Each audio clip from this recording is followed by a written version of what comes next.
qorshaha taakulaynta sidii loo samata bixin lahaa dadkii ku waxyeeloobay duufaantii Sagar oo qaybo ka mid ah Somaliland ku dhufatay gaar ahaan gobolada galbeedka ayaa weli ka socota caasimadda Hargeysa ee Somaliland. dhalinyaro muxsiniin ah oo walaalahood la jecel in gurmad gaadho ayaa u kacay isla markaana wada qorshayaal ku aadan sidii dadkaasi loo gaarsiin lahaa gurmad si ay uga soo kabtaan saamaynta xooggan ee dabaylahaasi duufaanta wata ay ku keeneen. sidoo kale mas'uuliyiinta wasaaradda shaqagelinta arrimaha bulshada iyo qoyska ayaa dhankooda ka qaadanayay qayb lixaad leh sidii barnaamijkaasi u noqon lahaa mid hirgala. ugu horreyn waxaa halkaasi ka hadlay ardaydii iyo dadkii sida gaar ahaaneed isku soo xilqaamay ee barnaamijkaasi ka qayb galay. isku daynaan ka qayb qaadano dhibaatooyinkii masiibooyinkii dabiiciga ah ee ka dhacay xeebaha Somaliland kadib markaan ka daawanay assessment-kii ugu horeeyay madaxweyne ku-xigeenka ku tagay xeebaha Lughaya.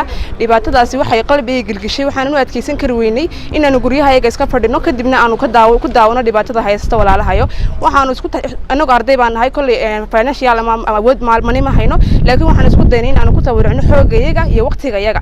kadib waxaanu bilownay inaan xaafadaha magaalada dhex marno guri kasta oo xaafadeena kamid ah waxyaalo mariyo aynu ka baxnay ama ayna xidhanin. kadib waxaanu soo ururinay mariyahaas in laga fakiro dhulka iswada weydaartay hadhowto waxay nagu keenayaan maxaan ku dhahdaa khilaafaad fara badan ayaa laga yaabaa inay keenaan oo lagu murmo halkana beertayda hadiya halkana deegaankayga hadiya halkana maxaan ku dhahay kala ahayd way Ilaahay subhanahu wa ta'ala wixba uu wada bedelay muuqaalkoodii iyo sidii ay hayeen ba ayaa wada bedelmay. marka waxay u baahan tahay in laga hortago. waxaan leeyahay dadka ganacsatada ama haysata sakooyinkiinii baad bixinaysaan waa xilligii sakooyinka la bixinay waxaynu bixinaynaa oo kale sakooyinkii fidriga ahaa ee Ramadaanta la bixinay.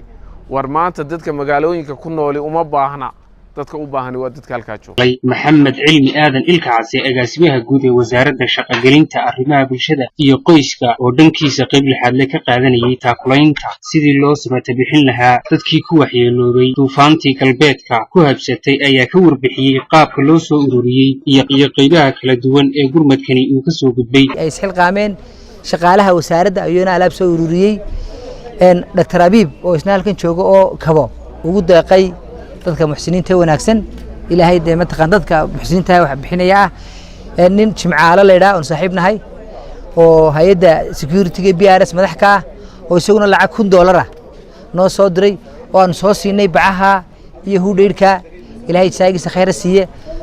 ismaatinkan waxa weeyaan inuu bulshada tusno in dadku wax wada qabsadaan dadkuna dadka wax tari karaan. hay'adaha samafalkan wada shaqeynana waxaanu ka wada hadalnay guddigii waftigii aanu dirnay hore aanu dirnay warbixintoodii iyo sidii warbixinihii kale la isugu dibiridi lahaa. Hinda Xirsi Jaamac Gaani wasiirka wasaaradda shaqagelinta arrimaha bulshada iyo qoyska ayaa u mahad celisay cid kasta oo ka qayb gashay gurmadka. xoolihii iyo dadkii iyo beerihiiba ay wada degeen ilaa deegaanka ay isu bedeleen anigoo rajaynaya inaynu taana sida ugu haboon aynu uga gurman doono haddii idamka Ilaahay ka dhigo. labada arin ayuu isugu jiraa.